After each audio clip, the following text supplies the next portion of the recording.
Hey guys, I'm coming to you like this because we had some video and audio issues from last week's message, but really last week was more of a interactive message to get people involved, and I kind of just want to talk to you about that today in case you wanted to get involved. So let's get into it. See, our series has been High School Never Ends, and through High School Never Ends we talk about the things that once you get out of high school, really the things in it that never end, with the gossip, the drama, the cliques, and so forth. But one thing I talked about the other night was how we have so much team spirit in high school. When we come out, that kind of leaves. You know, we pick our favorite college team, or we pick our NBA or professional sports team, and we really cheer them on. See, in high school we have every opportunity to get involved and help represent our school. But see, with Christ we also have every opportunity to get involved and help represent Him. Once we get out of high school, we always say we're busy all the time. We always come up with excuses of why we can't do something and so forth, and why we can't get to this because we got to do that. And in reality, we just make excuses, and we don't even do those things that we said we had to do in the long run. A lot of people call us the maybe generation because we say maybe to everything. Maybe I go, maybe I won't. See, we used to count on Facebook event invites, and for like how much food we needed, or how many people to prepare for how many things to hand out during our message. And you know, 13 people might say they're going, and then we'd get 50 people that say maybe, and then a couple that say not going.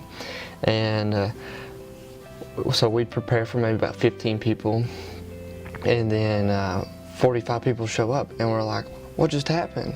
And it's because some people said maybe and not. So then it worked the other way for us. You know, we decided, all right, well, we're going to start counting the maybes and preparing for that. And then only 20 people show up, and we have food for 50-something people. So we had to stop counting on the maybe. And the thing that the maybe button says is, yeah, I can probably go if something better doesn't come up, or if I just find something I want to do other than what you invited me to. The main problem is we have severe commitment issues. We can't commit to anything unless we know the immediate outcome of what it will be. And certain things we commit to because we know the consequences to.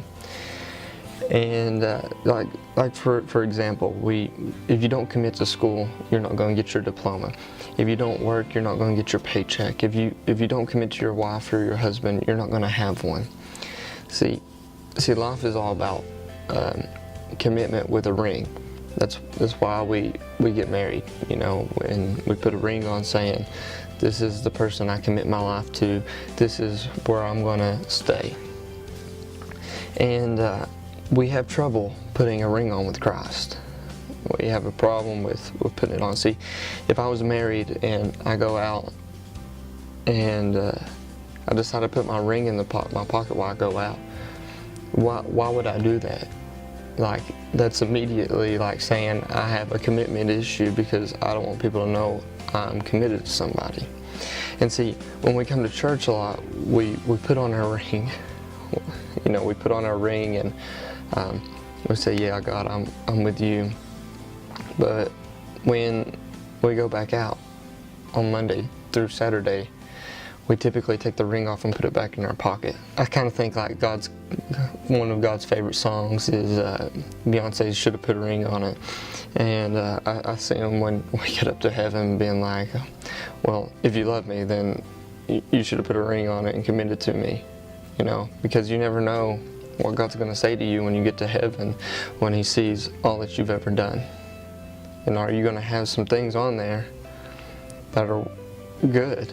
You know, think about that. If this is your first time watching this, or you know, came to our service, you know, dip your feet in, get wet a little bit. I'm not going to force you to do something right off the bat, but it's important to get involved. If you feel God's moving on you, get involved, because the longer you wait, the more chances Satan has to pull you back away from Christ.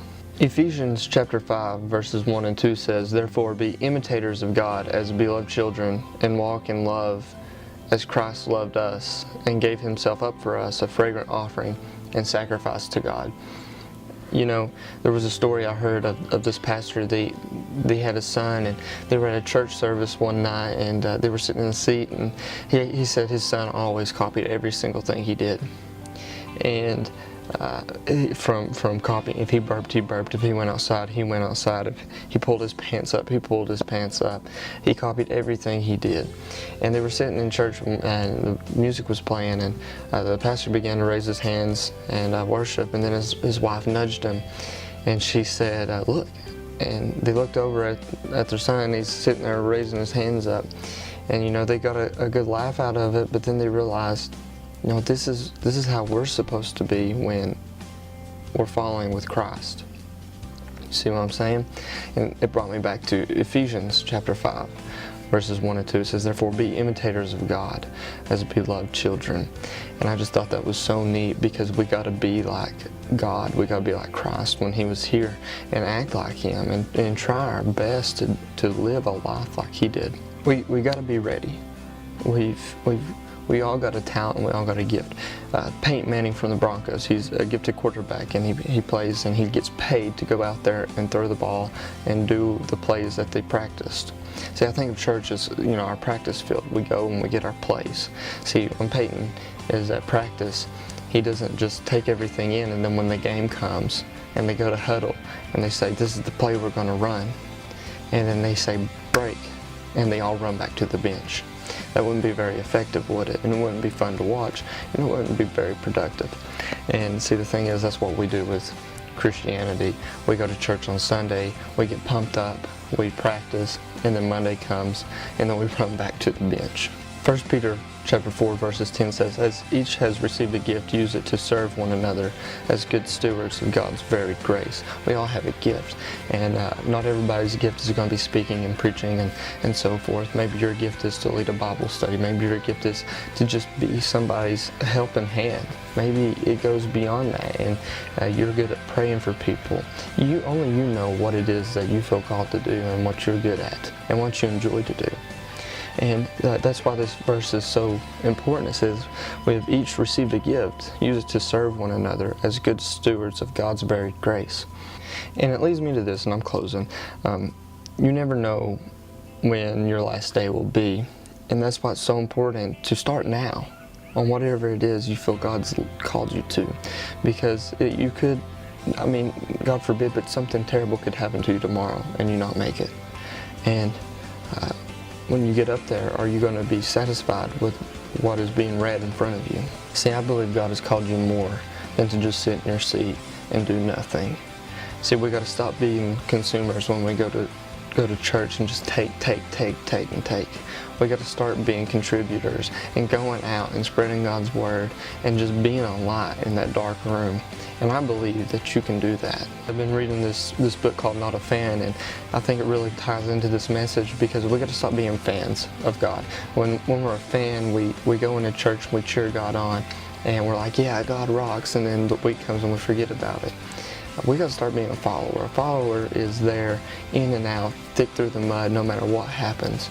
You know, a player that's on a football team or a basketball team, they got to stick through it. But the fan, they just watch. They don't really do anything. They just watch. And that's how we're treating it, and we can't treat it like that anymore. So if this has affected you in any way, get involved in your church. Maybe you want to get involved with us. We'd love to help and get you started on something. Just don't sit there and deny. Don't try to just click off of this and forget about it. You watched it for a reason. Now go out and do something. I'm praying for you, and come and join us out next time we have Real Talk. Thanks.